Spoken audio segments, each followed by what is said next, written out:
So Jeremy, welcome. Thank you. We're going to talk about strength today. And I'm going to try to pronounce this word correctly over the whole podcast because it's a difficult one for me. Strength and running. So the link between the two, we're going to talk about what strength is and how can this help or not runners. Maybe we have to say why we chose you to talk about this topic, because you are actually a strength trainer. I am certainly not a runner. I did do some running in the past, but my background is hating sports as a kid. And then through martial arts, I came into strength training, powerlifting, bodybuilding. I ended up with Olympic weightlifting mostly. And I have trained some runners with strength training. But the only running I did, that was I think the last time I consistently ran was somewhere around 14 years ago. And I made an attempt, but all I did was I get painful shins and just got annoyed with everything. So I was I'll leave running up to, people who actually have some fun in running. Yeah, that's extremely important when doing sports, actually enjoying what you do. Oh, yeah. Well, I think it's also part of the process, at least it was for me when you start running, you have some pain. I mean, it's part of it. That is also true, sadly. Running sucks for a long time before it is fun. Also the feeling. Yeah, maybe you didn't pass the bar. You stopped before it was fun. Yeah, I'm not someone who actually pushes through things. I'm it's not fun and I'll do something else. Yeah. Nice. So today we want to hear about and we want to know if strength training is something that is actually good for runners, and is it beneficial or not? Maybe we can start by defining what strength training is. Yeah. That's actually a very tough question, because basically strength refers to force. So if you want to be strong, you have to be able to apply force to something. So it could be a push-up where you apply force to the floor, so you push yourself up. You could lift a heavy weight off the floor. You apply force through the floor, through your feet, and so on. But of course, when you run, you also apply force. Yeah. The only difference is the unit of time. Usually, how strength training is defined is it looks at a unit of time that is set. That could be 10 seconds, could be 10 repetitions, whatever. And it needs to be progressive over time. So you could also say, well, yes, running is also progressive, because now you run 5K and in a few years, you'll be running a marathon. That is also progressive. So the concept of progress is there in any sport, basically. Yeah. The difference is that you're measuring the force output in a specific time unit. So yeah, strictly speaking, you could run with a kilo in a weight vest, a kilo more every single time you run. Strictly speaking, that's also progressive, but because the force output is so low, we usually don't refer to it as strength training. So if I'm very bad at push-ups and I do only 3 repetitions and I cannot do more, that is strength. If I can do 1,000 push-ups, doing 3 push-ups is certainly not strength training anymore. It's exactly the same movement. I'm applying the same force, but because of the context, one is strength training, the other is just, getting off the floor. Okay. So it's very personal, actually, because 3 push-ups for me, if they're really nicely performed, that's definitely some workout. Yeah. So usually how I would frame it is, are you progressively increasing the force output, and do you get better at that force output within a short time frame? Then you're probably doing strength training. You were saying with this force output within a time unit, and you were referring to running, that running is usually on a bigger force output. But if you would say you have 10 minutes and which is a relatively short time frame, and you run in 1 kilometer first time, and then suddenly 2 kilometers the second time in the 10. Is it then strength training, because you are basically you're applying more force to push you away from the floor? Yeah. So yes and no. And usually, because strength training is also kind of a cultural thing. So in that sense, no, we would not consider it strength training. But it's true that the shorter the time unit, the more force output you have, the more strength becomes relevant. So to stick with your example, you can have a marathon, you can run for 10 minutes. You could also do a sprint. Yep. And to be able to sprint, you need to be very strong in that movement to be able to do it. A marathon runner doesn't have to be as strong as a sprinter. They both need to apply force, but one does it in 10 seconds. The other does it in, 20 minutes or in 3 hours. So yes, there is a modicum of strength in there. And that's also why strength training is useful for running. And some people may even say that running is good for strength training. Oh, really? Yeah. Even that way? Yeah, I don't want to admit it, but there are people who say that. Yeah. Also, let me reiterate that 10 minutes of running is very long for some people. Yeah. Indeed. No, Could be. No, definitely. But For I me. never heard it the other way around, that running is actually beneficial for strength training. So that's interesting. Because I guess most listeners or people that are new to this entire concept of strength training are probably thinking about like these guys in the gym with these huge dumbbells, like doing I don't even know how the curls are called. Bicep curls. Bicep curls, dumbbell curls. Exactly, like hitting the iron, like grounding, but that's only one little part of strength training. Well, yeah, basically. Strength training is very broad because the definition I used could be applied to, you could do a weighted jump. So there is less force applied, but it's very fast because the jump only lasts like a second or less. But it could also be what you just described, like you're trying to lift a weight up. That could be it. Could be a dumbbell or a barbell like you usually see in the gyms. You could also have a heavy sandbag that you're trying to lift over your shoulder. You could hold something heavy on your back and walk with it, which is also a form of strength training. Yep. So there are many different exercises, many different applications of it. And you could say, well, they're all strength training, but depending on the context, one could be totally useless and one could be super useful, whether you're a runner or a bodybuilder, or of course they train very differently. Yeah, I was about to say useless for whom? Yeah, exactly. Probably.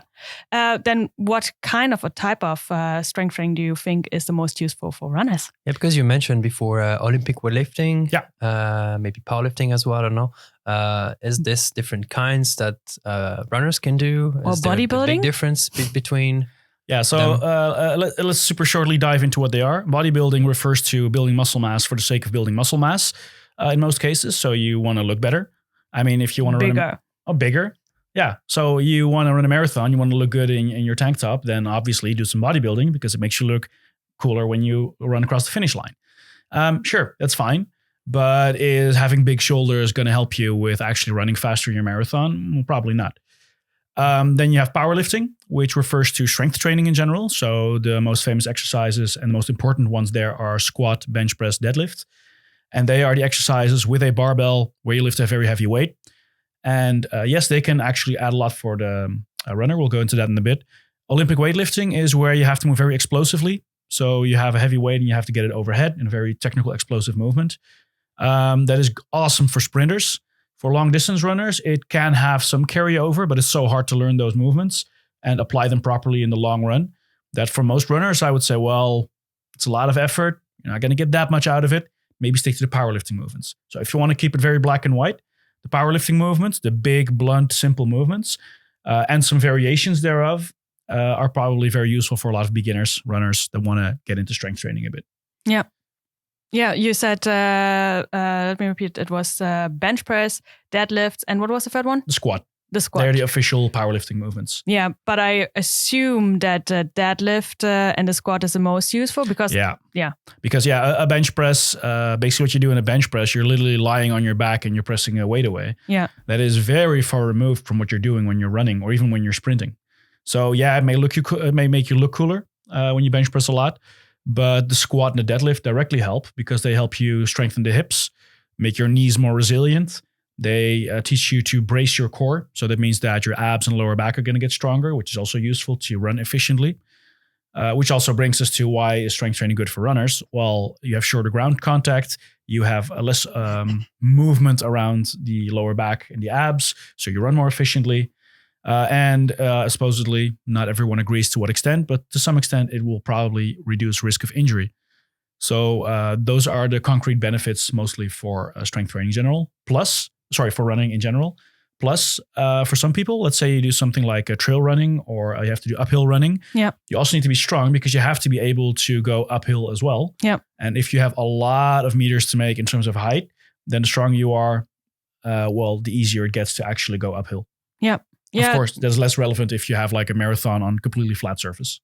Yeah, this was also one of our questions. So what kind of muscles or muscle groups, like everyone probably first thinks of legs, calves, I don't know. But you were just mentioning like the core is actually quite important. Yeah, so it's core, hips, so that means the glutes, the butt muscles, hamstrings, which is the back side of the legs. The quads, which is the front side of the upper legs, is slightly less important unless you go uphill. For sprinters, it's important because you get a lot of upper leg use when you get out of the blocks. Mm-hmm. If you're a runner, like a marathon runner, Mm-hmm. your knees don't do that much. They have to absorb a lot of impact, but you don't actively push down on the floor. You're trying to go forward. When you jump, it's very different. When you jump, you vertically push against the floor. You go up. Mm-hmm. When you run, you're not trying to bounce up and down. You're trying to bounce forward, kind of. Yeah, that's how you could say it. So that's more hip dominant instead of knee dominant. So that basically means that the deadlift, where you lift the weight off the floor, it's a lot of glute and hamstring. That has more transfer to a marathon runner. But for a sprinter, I would certainly say do relatively large amounts of squats. A trail runner that has to go uphill a lot may also help because there's more leg use in there. So even among runners, the strength training that I would recommend may also change a little bit.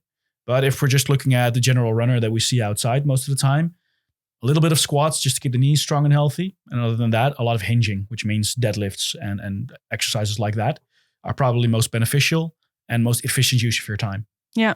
You were also mentioning that it's helping with, or it can help with injury. Yeah. Do you want to a little bit elaborate that a little bit Because the more? last episode we had Elina and Chantal from physiotherapist. Yeah. And we talked about running injuries, and the running form is actually very important. That you have your body ready to take on the load that you are giving it to the body. Yeah. And that is also through preparation, through not only running, but everything that is around it. So it could be nutrition, sleep, but also strength training or any kind of training that prepares your body to take on those shocks or being able to push with your muscles. Yeah. So and it's not only the legs, because as we know now, we established this, that it's also the core, the hips, the alignment and everything. So that's basically what you just said is probably the most concise way to say it. Your body needs to be prepared to handle that load, because this is for every single movement you do. Imagine you have a beginner who's never lifted a weight off the floor, and you let them do randomly, they lift up a heavy weight and they hurt their back. Meanwhile, there's people who with like a really bad form, they can lift 3 or 4 times that weight without any issues at all. Why? That's because things like injuries and pain can be fairly complex, because you have to look at the loadability. That can be physical, like how much weight, how much force, how much shock can that knee handle, like the tendons and the ligaments and so on. But there's also the neurological part. So when does your body sense danger? So we see, for example, that in runners, they have a very high pain tolerance. They're very good at pushing through things. But in strength athletes, we see that they do not have as much pain tolerance, but they have a higher pain threshold. So let's say that... can you define that? Yeah, they actually have tests for that. If all 3 of us would stick our hand in completely ice cold water. Yeah. As a strength athlete, I would probably tolerate way more discomfort before it starts hurting. But once we have all 3 found our place where it starts hurting, you guys can probably hold it for way longer than I can. So you guys can tolerate it better, and I can handle more before it actually starts hurting. Yeah. Once it starts hurting, you guys are probably better at taking that pain.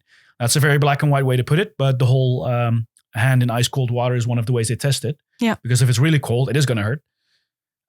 So for me, it will take longer before it starts hurting. But once it starts hurting, I'm probably going to tap out first. Yeah, get it. At least that's interesting. What research said. Didn't know that. So imagine that if you do both, that means you should be very resilient in terms of how you experience pain. Yeah, that you're first, like it starts later before you even start hurting, and then you basically can push through.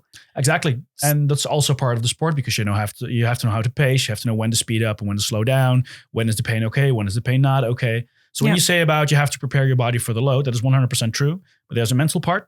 That's like how well do you take it? A neurological part, which is when do you even experience it? And there's a physical part.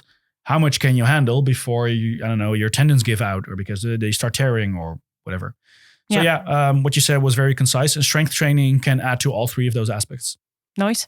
So that now we know that if we do running and strength training, we can probably survive longer in icy water in case of go into Titanic and then you end up in the water. Basically. Yeah, and also more proficient for the actual run. For the actual one as well. Oh yeah, that's also important. It was actually about running. I forgot. That could be one thing. Yeah, as well. Well, imagine we are completely newbies to this entire strength training. We only have been running for our entire life. Yeah. We are starting strength. We are now listening to the podcast and we realize, okay, there are benefits for me. I should pick it up. Like, how difficult is it? Like, when do I see results, or how easy is it to gain strength? First thing I would say is get a coach, because obviously it depends on genetics and all that sort of stuff. But doing the right things and being efficient about it can help a lot. Yeah. Because sometimes you have someone who goes into the gym, does random stuff, and they're just spinning their wheels for months on end, and they're like, "Well, I haven't achieved anything." Well, no, because you're doing the wrong things. Mm-hmm. Those guys usually end up on YouTube. Doing weird stuff on the machines. I wouldn't say something like this, because I can remember on YouTube as well. Well, it is true that some people are doing weird stuff because they don't understand what they're supposed to do. A simple example is you sometimes see with boxers that they will box, and then maybe they're very good at it, and then they go into the gym and they start grabbing super heavy weights and they start mimicking the punch. That's not how you want to improve. First of all, because using heavy weights will alter your coordination, so it may actually worsen your punching technique. But you also don't want to make that heavier, because that's not how you improve your punching technique. Punching technique starts from the hips. So that means you need to get your hips stronger. And so a lot of people, they're like, oh, well, I use my legs a lot, so I'm going to leg press a lot. So a leg press is just like a squat in a machine. Because then my legs are stronger, so I'll get better at running. It may help a little bit, but it's certainly not most efficient use of your time.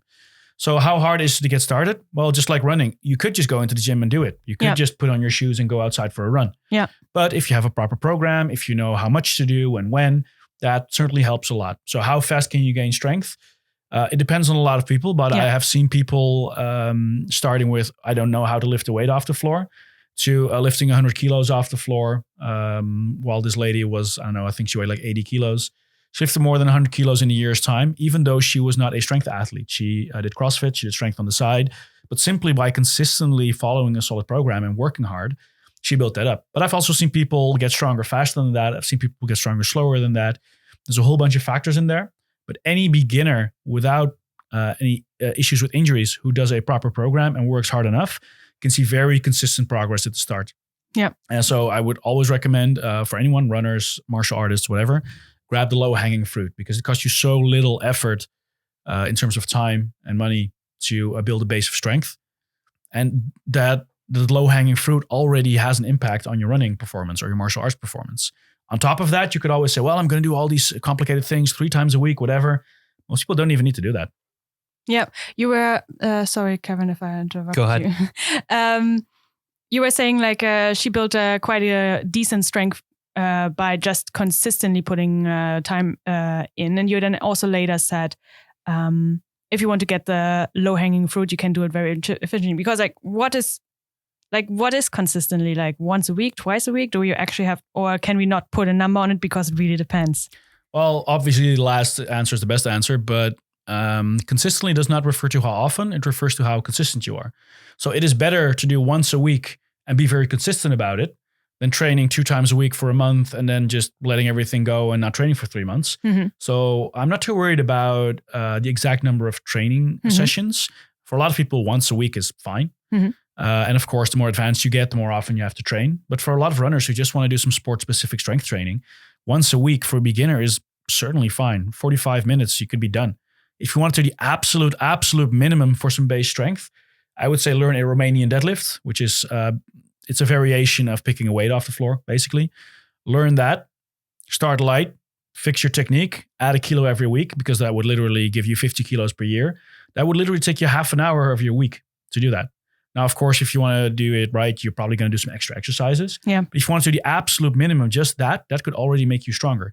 The reason why a lot of people don't experience that is because they do not do the efficient movements. They do not consistently add weight. That would be like running a 5K today, and on Friday you do another 5K, and next week you're going to do the same thing, 5K, you do that twice a week, and you do that for 3 months. Of course, in the beginning, you're going to improve, and at some point you're going to stagnate because you're doing the exact same thing. Yep. You have to either do tempo runs, you have to do running drills, you have to add more volume, so more miles per week. You have to, at some point, give your body an extra stimulus. And a lot of people just don't do that. They just sort of half-ass it and, you know. Especially with running. A lot of people go, I think we discussed that last time. A lot of people go with their usual routes, usual pace, and they don't change anything. Yeah. So you reach a point, you're just stagnating, and it's just okay, you get your workout in, but you're not going to progress. That's the thing. So it may do something for your health, but it's certainly not going to help you run a marathon. And it's boring. Well, yeah. It's fucking boring. Like, it really depends on your goal. If it's like just to go out, you clear your head, you do this just to... For sure. Instead of sitting on your ass on the couch by clearing your head. Cool. But if you actually want to progress, you have to put extra stimulus in. Yeah, absolutely. Or does it called stimuli in the plural? Stimuli. Yeah. Stimuli? Stimuli. Yeah. Okay, well, we learned again something. Latin, right? That was actually one of our questions as well. If there would be one exercise that you had to recommend to runners, one strength exercise, and I think you just said if you want a minimum, do the Romanian deadlift. Is this the answer that you would give? Or Well, it depends. It depends. I'm Very sure good. I'm sure you saw that coming. Depends. Yeah, you saw it coming. No, so the reason why I'm saying it depends in this case is, of course, I could say, well, Romanian deadlift is great because it teaches you to brace your core and use your glutes and your hamstrings and all that. Sure, there's something to be said for that. However, a lot of people cannot properly execute it. They need to learn technically. Imagine that it takes you 1 month to learn that exercise. Yeah. That would be a month of technical training where you probably would not get a lot stronger. Maybe you could have done a farmer's walk. So a farmer's walk is where you have weights in your hands and you walk with it. So it basically is like a really heavy variation of walking. That also makes your abs stronger in that same pattern because you're actually walking. Yep. That would maybe be a lot easier because I assume that every runner knows how to walk. I mean, bold assumption, but that's I certainly hope that. So then maybe for a lot of people to get quicker results, that would actually make more sense because they can literally start building up from day one rather than, spending a lot of sessions doing technique training. And then there may be people who have back issues and their physical therapist says, well, you should not start deadlifting. And then we'll say, well, okay, let's do a variation, or a squat motion instead. Slightly more focus on the upper legs, but you're still using your butt, you're still using your hamstrings, at least to stabilize the knees. There's a lot of things that go into that. Yeah. But in general, assuming someone picks up technique fast and so on, I would say, well, the first thing I'm going to teach you is to hinge properly. So that's to deadlift or to Romanian deadlift or kettlebell swing even, something like that. Yep. How fast can you lose your strength if you stop training? Well, it depends, but it goes very fast if you stop moving at all. But if you stay in the same pattern, you can maintain it fairly easily. So let's say that I have a squat and I have a lunge. So if I normally squat and I would stop squatting, but I would still lunge, I would probably maintain a lot of my squat strength. Maybe even build it for beginners. But at the very least, I would probably maintain it reasonably. If you have a normal, reasonably active life, but do no sports, you usually use your base strength in around 3-4 weeks. It starts deteriorating pretty quickly. Your specific strength goes a bit faster. So that means that if I have like 100 kilo squat, if I stop training for a week, then it starts going down a little bit. But my base strength, so the total force output that I can do in a workout, that's probably going to stay roughly the same for a few weeks. So that means someone who wants to maintain their strength, that's super easy for a lot of people. But actually improving it, that's usually more effort, especially the more advanced you get. A beginner could easily get stronger with the 30 minutes per week that I mentioned. But for an advanced athlete, like if we're talking about a strength athlete, you have strength athletes training every day or even twice a day in some cases. That makes me think about athletes that I was following on Instagram. And when it's off season, so I'm talking about runners.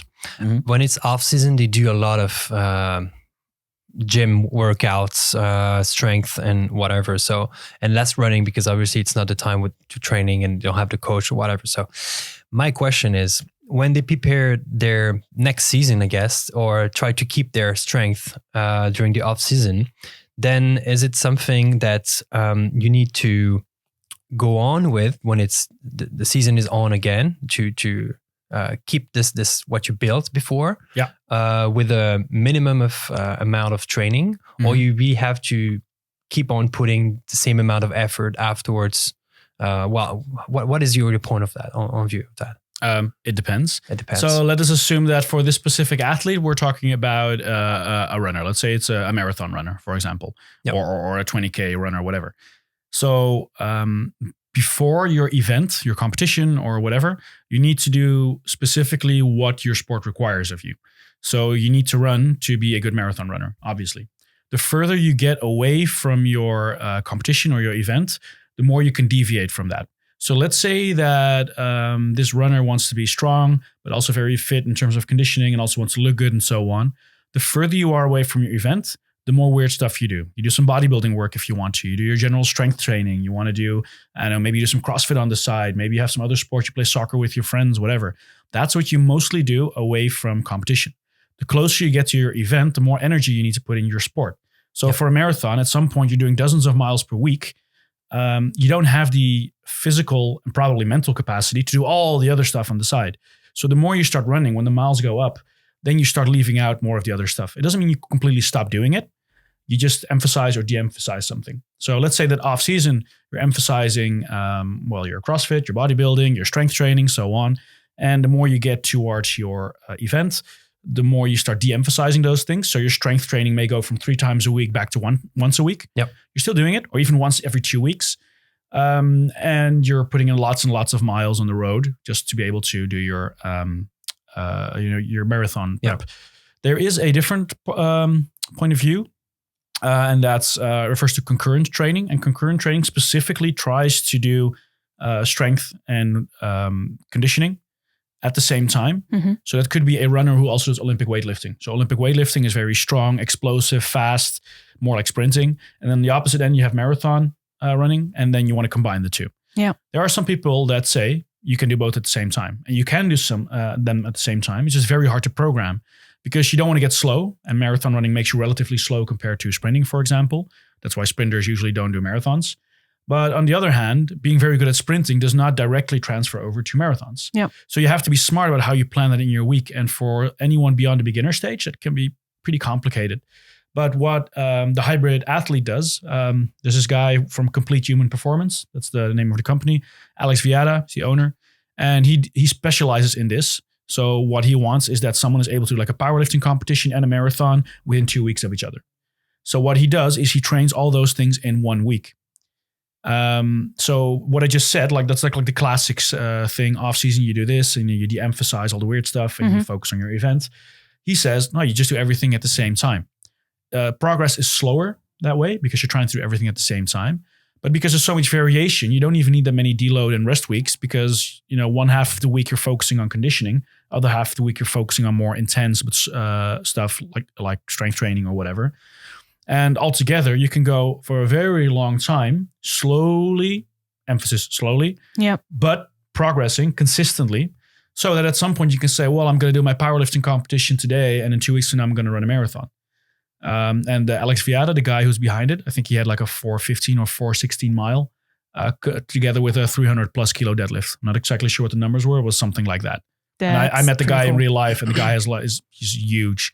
He's like shorter than I am, but I think he weighs 20 kilos more in pure muscle. It's pretty insane. Wow. Plus, he's a really cool guy, super knowledgeable. So definitely check him out online. Will do. Yeah. Yeah. I was kind of thinking like, oh, that sounds kind of a win-win. Like you have everything from both worlds, but it is, of course, like shorter, because you also don't have to take less deload weeks, you said? For a lot of people, yeah. Because you don't overstrain one system in the body that much. Yeah. Because when you run and you only run, and you run 4 or 5 times a week and you put in, I don't know, dozens of miles, you put a lot of stress on the impact on your ankles and knees, for example. But with that system, you run less often. But you do strength training on the side, but you never stress your joints with the strength training that much because you don't do it that often. I was about to say that, but aren't you then like sore or putting still a taxation on the same muscles? To some extent, but muscles recover pretty quickly. It's usually other systems. You have 9 systems in your body. You have the contractile tissue, that's the muscles. Mm-hmm. You have the non-contractile tissue, which is like the bones, for example. Mm-hmm. You have the neurological system. You have the central nervous system, which is your brain and your spine. You have the peripheral nervous system, which is the nerves throughout your body. You have a lot of enzymes in your body that function as a catalyst for all these processes, like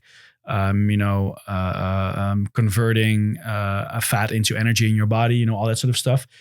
A lot of these processes and a lot of these enzymes and a lot of these structures, they can get damaged, they can get depleted and so on. But if you stress one system and it needs to rest, you can still stress another system. What systems are most stressed with strength training and running? In strength training, I would say the muscles a lot, because depending on the style, but in general, there's a lot of muscle damage. But on the other end of the spectrum, when you do long distance bike riding, let's say like a Tour de France thing, there's not a lot of muscle damage because you have like concentric, which means you push against gravity or against the weight. And eccentric is when the weight comes back down. So when I do a push-up, the way down is eccentric, the way up is concentric. The concentric does not cause a lot of muscle damage. So when you ride on a bike, there is no eccentric. So there's very little muscle damage, but you put so many hours on the road that your muscles are going to be depleted from energy in the sense of a glycogen, which is the sugars in your body. So you're looking at two different things. You're not going to deplete your body from glycogen with a strength training workout. But at the same time, a bike ride is not going to give you that much muscle damage. It's the reason why you usually don't get sore from riding a bike. But doing squats, if you're new to it, just a few sets and you're going to be sore for the first few daes. So that's just one example of how two very different sports stress your systems very differently. Which means you can easily combine them in 1 week. Because while one is recovering, you can work on the other. Yeah, but I didn't ask about cycling. About running. Running is basically the same principle. There is more muscle damage in running. The reason why I mentioned cycling is because it's such an easy answer, just like swimming. There is no eccentric. Running is a bit in between because there is an impact. There is an eccentric. There's a shock force.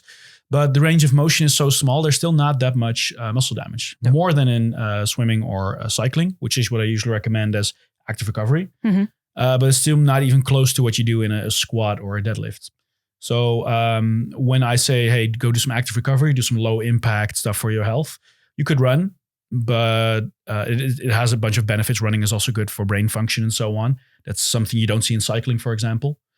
But still, because the impact is so low, it's a great way to get your cardio going without stressing your body too much. So it really depends, again, on personal preference and what you're trying to achieve. And it also depends on your fitness, because if you would let me run, there would be a lot of damage everywhere. But if an experienced runner goes for the same distance, let's say I have to run a 5K and an experienced runner runs a 5K. An experienced marathon runner, that's an active recovery for them.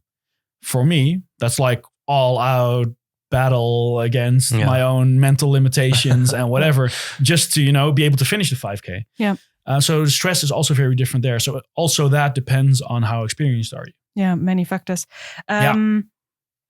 I guess some of our listeners will be, if you're really completely new to strength training, you're convinced, I'm doing this now. But they might be worried that because they have they think they have absolutely no strength base, that they will be just fucking sore the day after they did some maybe squat or like lunges or something like this. But they plan to run the day after. So it's not super fun to go running if you have like super heavy legs. Is this something that they should be worried about, or is there a way to go around it maybe to, I don't know. The first thing I would say is start easy, because if you go into a gym and you see this leg building program that you got off the internet and you're doing lots of squats, then lots of lunges, then you're going to the machines and you're doing leg presses and you're doing Bulgarian split squats, then you have some sort of air squat finisher. You're not going to be able to run for the next week. But if you just start easy, you're going to be a bit sore. Absolutely. There's a few people who are rarely sore, but for most people, you're going to be a little bit sore from, doing something you're not used to. I mean, even sleeping in a weird position is going to give you a sore neck. Anything that you're not used to will probably get you sore for a little bit. But if you are used to it, which means if you consistently, there's the word again, consistently do something, you'll be less and less sore. So for me, for example, if I do, let's say a barbell row or a push-up or, some of the more common strength exercises, they don't make me sore because I have been doing them for the last 6 weeks consistently. So it does not make me sore. But I have not done... Run? I have not done squats in a while, for example. So if I would do squats now, they would probably make me sore because I have not done them in a while. Even though I've done them a lot in the past, I have not done them in a while. My body's like, dude, what are you doing? It's probably going to make me hurt. So from beginners, I would say accept that it's going to hurt for the first few times. But if you start easy, it's probably not going to be too bad. Besides, do a solid warm-up and most of the soreness is usually less anyway. That's a good point we also discussed with Aline and Chantal. Warm-up. We should really do this. I think most athletes, but especially maybe runners, they're just fucking lazy. They don't I see this with a lot of warm-ups. Weightlifters. I see the same thing. They just want to rush through their warm-up. And of course, it depends on what you're trying to do. If you're going to go for an easy 5K as a marathon runner, of course, that 5K could be the warm-up. Exactly, yes. But for me, for example, I would probably have to do some running drills. I have some knee issues, so I'd probably have to do some prehab exercise for that something. For me, it would be a pretty elaborate warm-up. If you ask me to do a bench press at a moderate weight, I don't even have to do anything specific. I just start with an empty bar, start building up, I'm done. But if I'm going to do something super complicated, then I need to take my time. So what I'm not a big fan of is people rolling around on the floor for 45 minutes and doing all this weird stuff just to be able to move. Because if you need 45 minutes of warm up to be able to run for a few hundred meters, then you probably have other issues that you need to attend to with your physio. But yeah, warm up certainly has its place. Although I have to say there are some recent studies that suggest that warm-ups do relatively little for performance. Mm-hmm. But again, that depends on what you're trying to do. It's very different if you're trying to do a max effort, a 5K, like improving your best time, Mm-hmm. or if you're going for an easy run. If you're going for an easy run, you probably don't have to worry too much about specific warm-up times because I think they looked at the performance in terms of work at a certain heart rate and how many miles can you do in so much time, something like that. Mm. Yep. And they saw that an elaborate warm-up didn't do much over just a short, simple jog just for a warm-up. So there is something such as overdoing your warm-up. But again, it depends on the person, the situation. And exactly what you said, depending on what you're actually going for. Yeah. If it's just the very low heart rate zone, then That is the warm-up. that is basically exactly Basically, the warm-up. first 100 meters is your warm-up. So yeah. But to prevent injuries, it's something good. Yeah. They would be happy if we say that Yeah. and actually do it. Yeah, exactly. Consistently, guys. Yeah. Do I need or do a runner need to go to a gym to do strength training? Or is it something that we can easily do outside a gym without a coach? What's your Especially point on now that? with Corona. So the reason why a coach is so good is because it takes a lot of the thinking away. It prevents you from messing around and doing stuff wrong. So, can you do it without? Yeah, 100%. You can just find stuff on Google. You can film yourself and improve your technique that way. But you have to know what to do so you don't start spinning your wheels for half a year and then wonder why you haven't improved anything at all. Yeah. As for the other part of the question, can you do it at home? Yes, depending on your material. It's not so much about the material as it is about being able to progressively overload. So maybe a runner will say, I'm going to add so many % of miles every week, for example. A powerlifter will say, well, I'm going to do a bench press. Today I'm doing 40 kilos. Next time I'm doing 41, then 42 and so on. You have to have a way to make it harder when you're at home. Yeah. Could be a dumbbell that you have at home. If you have bands, you could do it. Yeah. You could make bodyweight movements harder by going slower or something like that. But you have to keep adding either weight or some way to make it harder. Yeah. So if you have I have a band at home, I'm going to do squats. Well, it's way too easy. You can do lots of reps. Well, I'm going to do banded squats. Okay. And you build that up and then you have a lot of reps. What are you going to do then? Well, then you have to be creative. Go to a lunge variation, a Bulgarian split squat, anything on one leg that makes it harder. Yeah. Okay, cool. And what after that? So you have to know all those exercises because a lot of people listening to this may have never heard of a Bulgarian split squat. Mm-hmm. So how are you going to guarantee that you're actually progressing? So yeah, it's certainly possible to do it at home, but you need to have some basic knowledge on how to progress when you do that. I'm not even too worried about the technique because technique is literally something you can find on Google. But having a proper long-term progression for that, that's not something a lot of people actually know about. So probably a good solution on a short term than in the long term. If you really want to progress and have this as part of your week. I mean, sorry, no, go ahead. I was going to say, I mean, there's online coaches these days as well, and they can film you. True. For my girlfriend, back when she did CrossFit, I had a running analysis done for her. That was online. We showed a video from the side, from the back, from the front of her running. And the guy had this super elaborate analysis about what happened, gave all these exercises she could do at home when running and all that. Running drills, things to improve the movement of the upper back in running instead of having slack. Form.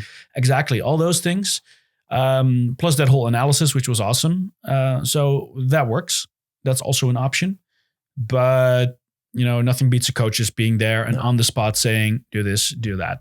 Yeah, it's also some kind of accountability. I didn't see a lot of strength class online, like coaching, because running, I think it's an unknown thing now with the running analysis, with the running form.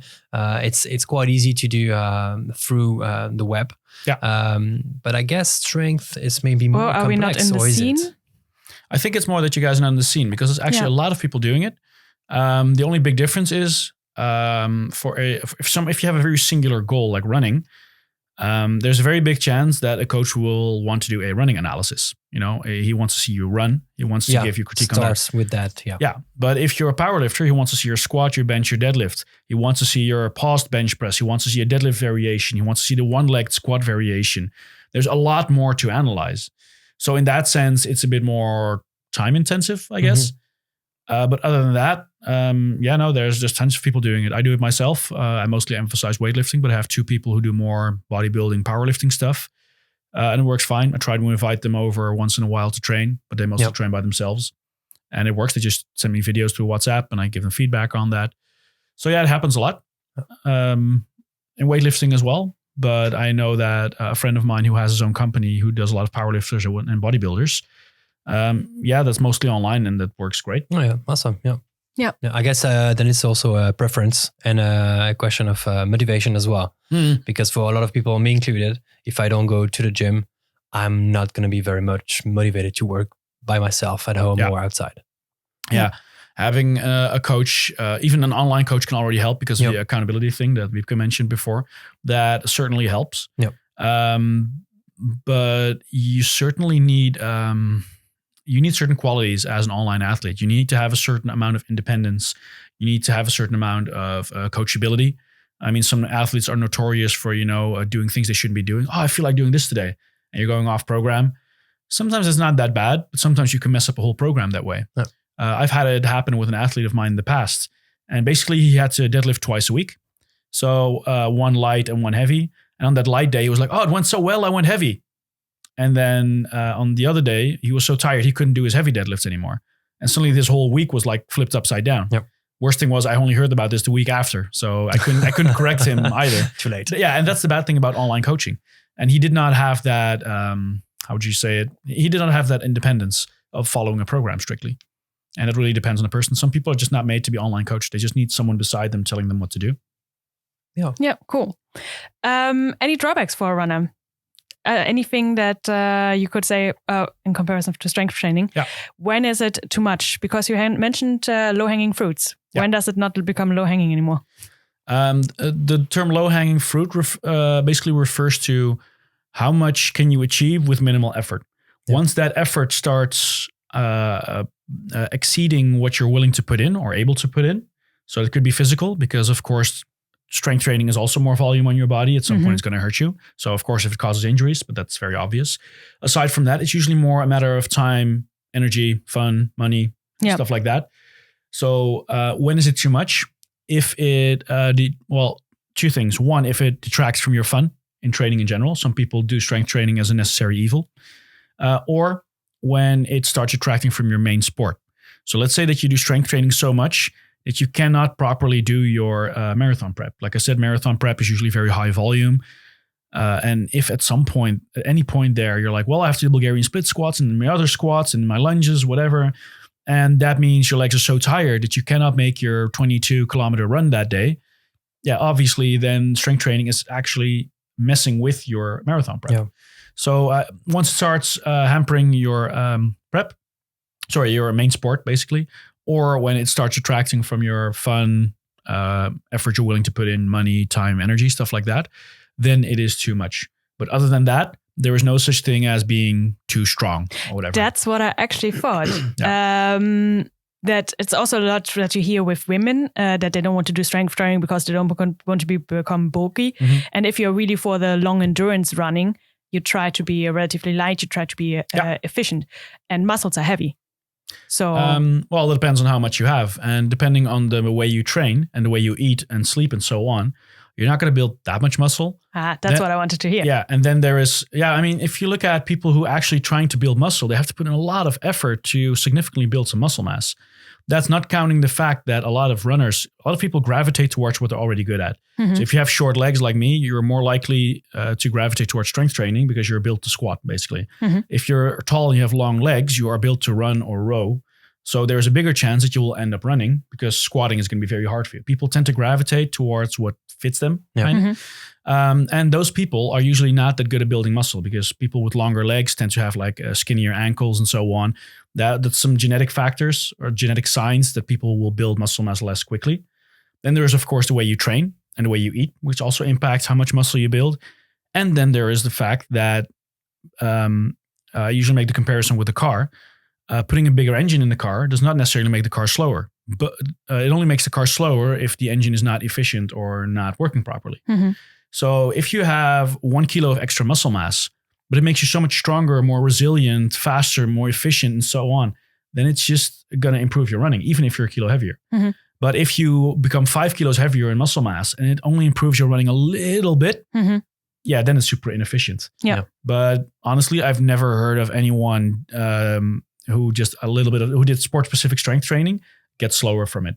Yeah. Because imagine that you can deadlift 100 kilos and taking a step in running takes you 2% of your energy. Yeah. If you get 2 times as strong, it only costs you 1% of your energy. Yeah. Obviously, in practice, it doesn't work that black and white, but it does illustrate the point that being stronger means that every movement you make costs you less energy. Yeah. So you need a balance between how much stronger do you get and how much heavier do you get. Yeah. That's basically all there is to it. I guess it depends also on your physique, basically. Yeah. Some people are going to train hours and hours in the gym and they're going to get stronger, but actually don't put a lot of muscle on. Yeah, like it depends on a lot of physical. things. So, yeah. Absolutely. Yeah. And we have a lot of example of people training hard in the gym, but also still being awesome runners. And we actually have our common friend, James, Mhm. who is an awesome runner, super fast, used to train a lot, like almost, I think I could say pro, I don't know, but extremely fast, a lot of marathon and other races. And now an awesome CrossFitter. Also, he do a lot of strength, I think. He's getting a lot better at weightlifting as well. Yeah. So he's quite bulky compared to what he was a couple of or a year ago. Yeah, but he's still super fast. Oh, he is absolutely. Yeah. He may not be as good as he was before, but that's because his goals have shifted. Sure. So he now carries a little more muscle mass than he would need. But even when he was a marathon runner, it was not like he was extremely skinny. He was way skinnier than now. Of course, yeah. But he still had some decent muscle mass because of some sprinting in the past and all that. And what you see in these people is that it can have carryover. Then it's positive. But of course, if you train for different goals, it's going to be harder. You're not going to be the best in the world at 10 things at the same time. But you can be pretty good at all those things at the same time. And that's, again, depends on the goal. Yep. You can be very good at running and very good at lifting. Are you going to be the best lifter or the best runner? Probably not. But instead of getting a 10 out of 10 on one sport, you're getting an 8 out of 10 on 5 different sports. That is certainly possible. That's the whole concept behind CrossFit. Not going to be the best runner, the best lifter, the best gymnast, but you're going to be pretty good at all of them. So that's possible. Again, it just depends on your goals. Yep. Indeed. I think it's time to ask the questions from our audience. Yes. So we have for each episode that we have a question from the audience, and you can send them directly through our Instagram or Facebook, or leave a vocal message on speakpipe.com/whatthecrewpodcast. But all the links, as always, in the show notes below. The first question we have is from Tim Kekstra. Hey, Tim. And he asked, is there a difference in strength training for ultra endurance and compared to sprinters? If so, how would you train for either one? Yes, there is a difference, and it has to do with the whole time unit I mentioned before. So let's say you have an endurance event, or ultra endurance event. It takes you 3 hours, 5 hours, or even longer if you have those extreme events. In the US, they have these 3-day events where you have to go like through the mountains, and it's like 70 hours of whatever. Yeah. When you train for that, you don't have to be super strong for that. But when you're a sprinter, well, you're putting a lot of force in that one foot that is going into the floor. I think in change of direction, so that's like in soccer and play sports, you have to be able to put like 7 or 8 times your body weight into your foot, into the floor, to be able to change your direction. That's how strong you need to be. So that means that the stronger you are, the better you are at change of direction, or in sprinting, in pushing against the floor. So for sprinting, I would do a lot more strength work. For ultra endurance, again, just the low-hanging fruit. Sprinters have to do more than that when they want to be really, really good. But the biggest difference would probably be that for sprinters, I would do some Olympic weightlifting or jumping variations, also loaded, because they have to be able to get that fine line between speed and strength together. Whereas the ultra-endurance athlete doesn't need that much speed. He needs to be able to survive for 3 days, in that extreme event. Yep. He needs some base strength. He needs some base conditioning. But once you go beyond a few hour mark, your conditioning doesn't have to be that much better. You have to be mentally strong. Your joints have to be strong. You have to know how to manage your nutrition for 3 days. You have to be able to run without getting blisters everywhere on your feet and all that sort of stuff. But it's not like you're going to be a lot faster in a 12-hour event than in a 14-hour event in the sense of your running pace, because you're already nearing your physical limit of how fast can you run.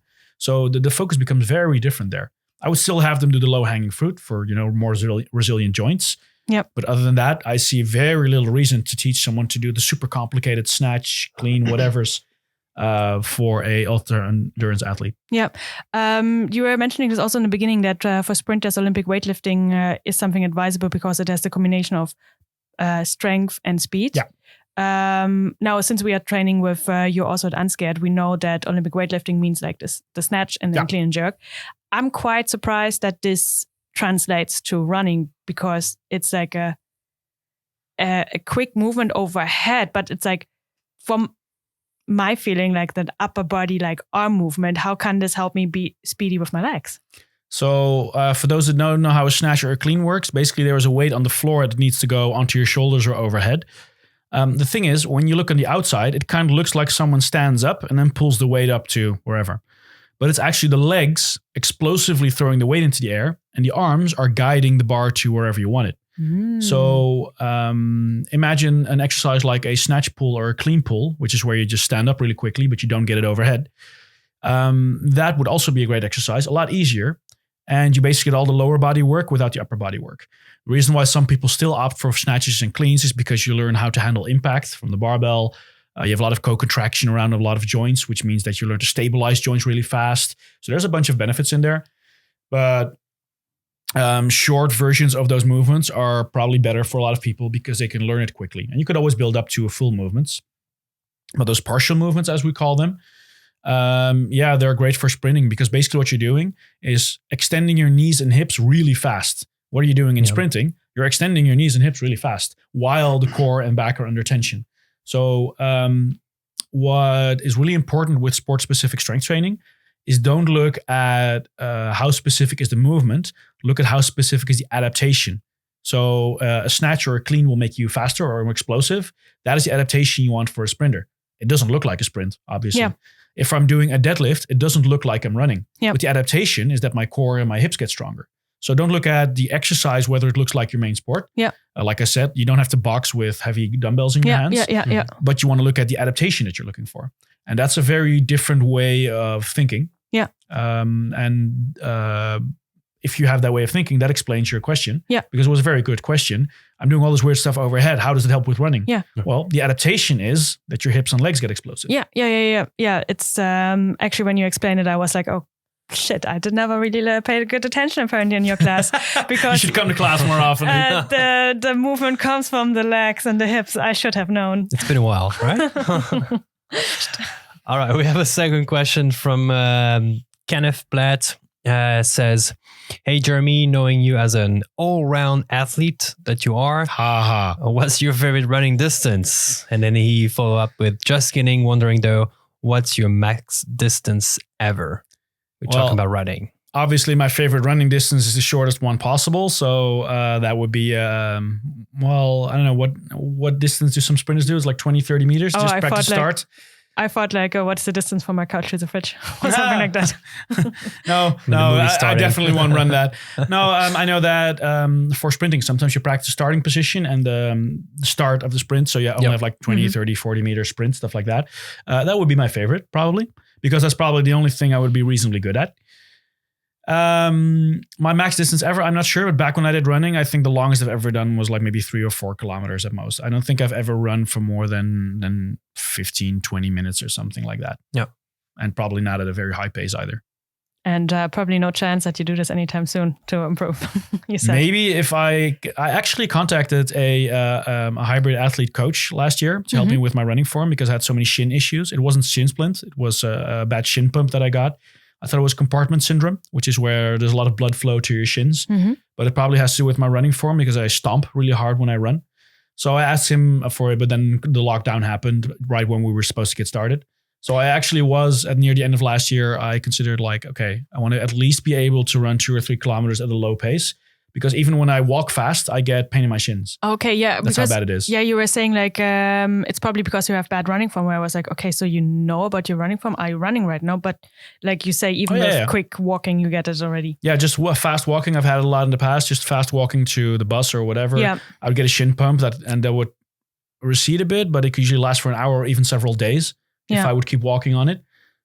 So I would, the only thing I know is that I overstride a lot when I run. So I make 2 big steps. Yep. So I kind of run into my front foot. Well, it's not even a heel strike so much. I can still overstride and still have like a midfoot strike. It's just really awkward when I do it. Yeah. And I can also heel strike without pain, but I'm not sure when I'm overstriding when I don't feel it yet. So I just need to work on that to improve it. So maybe one day I will run because I would love to be able to run just pain-free. Not saying I'm going to actually do it a lot. Yeah. But I think that everyone should just be able to do like a quick jog to wherever is necessary, you know? Yeah. Yeah, I was saying this also once in the past, that a nice fitness level for me is when I have to sprint to the train. Back then still I had exactly, to take that sort train. of stuff. And you are then arriving in the train and you are not completely dead. Yeah. That's a nice thing. Exactly, that sort of stuff. And that's what I want. I don't care about being a very good runner, but I at least want to be able to, I don't know, my bike broke down and I have to be somewhere within so much time. I want to be able to, you know, run for 15 minutes at an easy pace without my shins hurting. And then for 2 days having a shin pump and all that sort of stuff. Yep. The everyday life troubles. Yeah, exactly. Yeah. Well, we also have questions ourselves that we asked all our guests. One of them is if you could give our listeners one piece of advice in relation to strength training and running, like our topic of today, what would that be? Get a proper coach. That's going to save you so much effort because a lot of coaches have gone through education. They had to go in the trenches and try it themselves and all that. And it takes them months, years, many years, and a lot of coaching to be able to get where they are. And if you're going to do it all by yourself, you're going to have to go through that whole process if you want to get at least close to that level that the coaches have. So the easiest thing is to just do that. And if you're like, well, it's too expensive, too much effort, at least invest in something as small as like a starting program or just 1 or 2 personal training sessions, just to, you know, get the big things out there. Yeah. I would recommend the same with any sport. If I were to go running now, I would ask a coach so that I wouldn't do stupid stuff, at least point me in the right direction. And from there, I'll take it myself. I don't have to do everything perfectly. And I don't expect the same if you as a runner want to do strength training. Get a coach just to steer you in the right direction. And maybe from there you can take it yourself. That's fine. But number one, find someone to teach you. Saves you so much effort. Yeah, that's a good point. A friend of ours is training for his first triathlon, and he is putting so much effort in, like learning all about it. From it's basically 3 sports that you have to excel, and like running he had a decent background, but like swimming takes him now so much time, and it's not only the sports itself; it's also the recovery, the nutrition. It's like this entire. It's basically life consuming right now for him. Yeah, I can imagine. I mean, triathlon training is a lot of hours per week to begin with. Yeah. And if you don't have to learn about it aside from that, and there is a lot to learn. Yeah. And then once you learn things, you have to practice it and then you have to correct it. And correcting yourself when you're swimming, for example, can be difficult. It's pretty hard. Yeah. Because in weightlifting, you make a video and in between sets, you look at your video and you correct on your next set. What are you going to do with swimming? You're going to get out of the pool every single time? I mean, you could, certainly. But it's just very hard. So I can imagine that the guy's putting in a lot of hours for this. Yeah. Well, very good tip. Second question. And we want to know if you have a proposition or an idea of who we should invite on the show or a topic that we should talk about. Yeah. There are many things that I think would be very good for you guys, but something that is not talked about that much is the mental aspect of sports and the neurological side of sports. A lot of people talk about the physical side of sports. Mental side, slightly more. Neurological, not so much. And that is super interesting because a simple example, we always see that, if you're dehydrated, even 2%, you're going to run slower and it's going to impact your performance, so and so. If you look at marathon runners, they lose kilos and kilos of water and still they're able to speed up somewhere near the end if necessary. How is it possible if they lose up to like 8% of their body weight? That's because the neurological part, there's more to it than just physical. Doesn't mean you don't need to hydrate. It just means there's more to it. We saw in a study that if people would rinse their mouth with sugar, they would feel the same boost in running than when they would actually drink it or when they would have a sweetener, stuff like that. So I would certainly do something in that direction. I know in the Netherlands we have Chivo. It's an education institute. And I would certainly recommend getting Chi, which is the owner or one of their other educators. If you can get one of them on the podcast, it would be great. And maybe Alex Viada or one of those people. From Complete Human Performance, if you could get one of them, certainly do it. Yep. Awesome. Sounds good. Yeah. Yeah. A lot of things that we can explore for the next episodes. If people are interested in you and hearing more of you, how can they find you? If you want to enjoy my sparkling sense of humor, look me up on Instagram. It's GemFitNL. I mostly post memes or lifting videos, so not a lot of running there, unfortunately. Very much recommended, though. Yeah. It's very funny. I mean, I am funny. And if you are interested in strength classes, you're like, well, I do want to learn how to do some basic strength work. I also coach at Unscared CrossFit in Utrecht. And there we focus on not just CrossFit, but we also have strength classes where we focus on those basic lifts. And we actually have some runners and triathletes there. Yep. Jeremy, thank you very much for your time and expertise. Thank you for having me. It's a pleasure to have you. And that's about it for today. I hope you guys learned a lot or maybe started to be willing to learn more about strength training and running. In any case, you can find us on YouTube and all your favorite podcast app and also on Patreon if you want to support the show. You can also follow us on Instagram, the place where you can also hand in your questions for the audience for the next guest that we have. And of course, join us in person for our weekly runs on Tuesday, so tonight at 7 o'clock in Node. Yes, that's about it for today. Thank you very much. See you. Bye. Bye-bye. Thank you, guys.